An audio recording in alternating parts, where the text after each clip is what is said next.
peculiar alien spacecraft suddenly appeared above Earth. It glided over the city and drifted straight toward a valley in the countryside. Upon touching the ground, it instantly transformed into a crystal structure hundreds of meters tall. 6 months passed, and the alien vessel remained motionless. No one knew where it had come from. The authorities dispatched scientist Jack to investigate. But just as Jack was examining the crystal, a door suddenly materialized in its surface. The alien civilization seemed to be inviting him inside. Jack hesitated. Entering rashly could be dangerous. Yet for the sake of humanity, he decided moments later to discover what these visitors wanted. Jack cautiously stepped inside. The crystal's interior was endless darkness and vast emptiness. Growing nervous, he called out loudly, telling the aliens to stop playing mysterious games. As his words echoed away, a figure slowly emerged from the shadows. Jack looked closely. It was himself. While Jack stood in shock, his doppelganger spoke. It claimed to be an Achaean, explaining it had taken Jack's form to put him at ease. Jack demanded to know why the Achaeans had come to Earth. The Achaean replied that they had come to help humanity, but there was one condition. If humans accepted the Achaean gift, they must immediately cease all scientific research and space exploration. Jack refused without hesitation,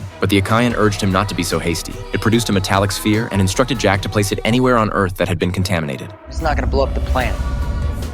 We could have done that already. Jack took the sphere back and selected an abandoned nuclear plant. A leak there had killed all life within a 100-mile radius, perfect for testing the device. At Jack's command, the sphere dropped into the nuclear wastewater. Under the anxious gaze of the scientific team, the Earth trembled for miles around. A green mist began to rise, then exploded outward like a storm. Thinking it was toxic gas, everyone dove for cover. But when the green fog cleared, Jack and his team discovered something astonishing. The abandoned nuclear plant had vanished. In its place stood a lush forest. The fresh scent of vegetation in the air confirmed this was no illusion. Jack immediately tested the soil contamination levels. The results were even more shocking. The severely polluted soil now showed zero contamination. The scientists were stunned by what they'd witnessed. Perhaps the Achaeans truly meant no harm. Accepting their gift might indeed be acceptable. As the excited scientists began discussing the promising future of Achaean-human cooperation, one researcher detected a massive wormhole appearing beyond Jupiter. Something was emerging from it. They assumed it was another alien civilization, but to their surprise, what emerged was humanity's own spacecraft, launched 5 months earlier. The ship had been missing until now,